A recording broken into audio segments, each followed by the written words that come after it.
Welcome to the podcast. If you'd like to listen to an ad-free version of this episode and all of our episodes, then search True Crime Today Premium Plus on Apple Podcasts and press subscribe. That's our premium channel where all of our ad-free and advanced episodes live, all in one place. True Crime Today Premium Plus. Search it on Apple Podcasts and press subscribe. Even try it for 3 days free. The blood washed away, but the guilt never does. Welcome to Hidden Killers with Tony Bruschi, featuring psychotherapist and author Shavaun Scott.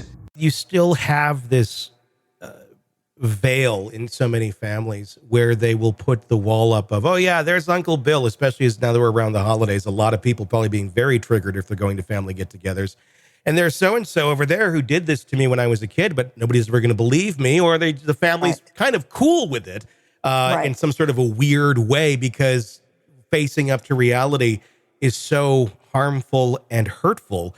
Let's talk about that on this angle a little bit, even beyond the Menendez brothers and people who are going into that situation over the holidays, rather than, lashing out with a shotgun and taking out Uncle Bill who molested you. Yeah. What are some ways that are more healthier ways to cope with this sort of thing? You say you want to be with your family, but your family seems to present a safe harbor to these sort of people. Yeah. Does the family go out with the bathwater as well if they continue to harbor someone like that? It just seems so cruel to the victim so many times. Yeah, no, it's horrifying. I had worked with so many, working with abused kids, and you end up meeting their families and trying to figure out how do you navigate these kinds of things.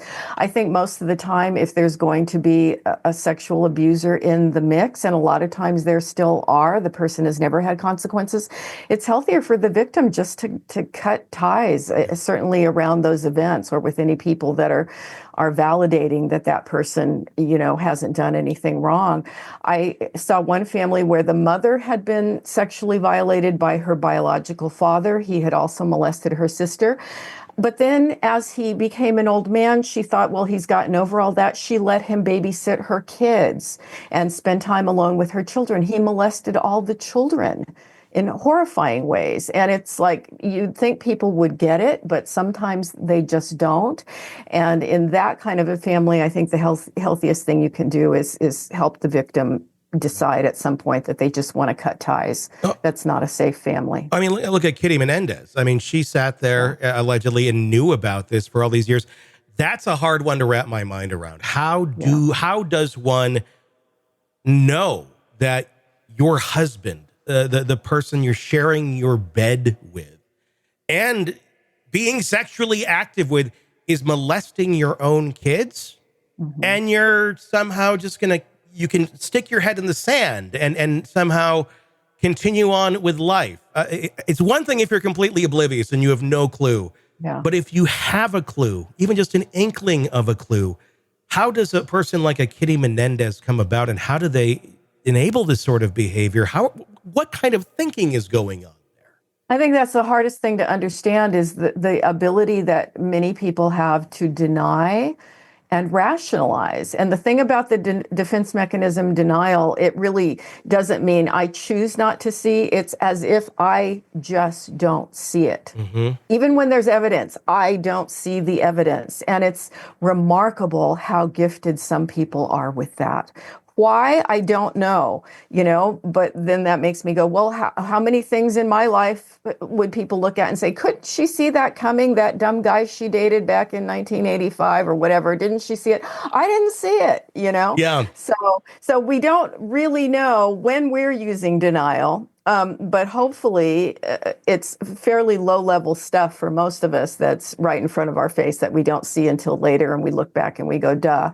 But yeah, I think Kitty Menendez is a marvelous example of somebody who, to what extent was she consciously aware, and to what extent did she just not get it, or at least not get it for a long time? Does that make that person in the mind of the victim just as bad as the main abuser if they're sitting there, or even worse? I would think in some ways the person who does bring you comfort, who's not doing that to you, but they're showing you love and they're showing your abuser love, and they know that person is abusing you. That's like the ultimate betrayal, I would think. Yeah, it's It's hard for me to put a measurement on it. It's different in a way, but just as horrible. It is just as horrible to feel like you're not being protected from that. Yeah. In terms of moving away from it, obviously, if you have a family that's been kind of living this life forever, is there ever a way, is there ever hope that they're going to somehow have their come to Jesus moment and realize the errors in their ways? Or if you've been a victim of this and you don't want to keep reliving the trauma, is it best just to separate yourself from that situation completely? Yeah.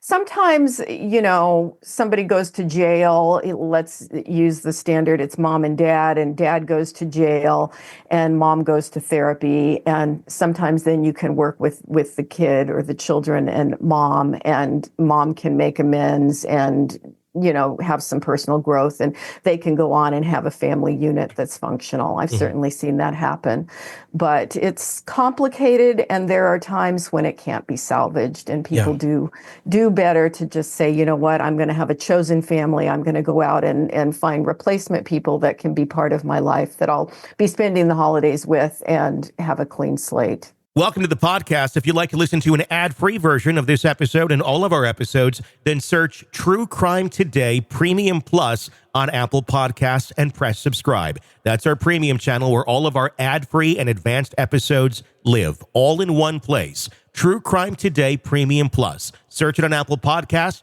and press subscribe. Even try it for 3 days free. Let's be honest. Nothing kills the thrill of a good murder mystery like a commercial for laundry detergent. It's like someone slapping a closed sign on your favorite dive bar. But you're not here for that, are you? You're here for the good stuff. So ditch the ads and upgrade to True Crime Today Premium Plus on Apple Podcasts. With True Crime Today Premium Plus, you get your crime straight. No chaser. Commercial free with extended interviews and early access. It's like getting the bartender's special when the bar's already closed. Search for True Crime Today Premium Plus on Apple Podcasts. Subscribe and drink it all in.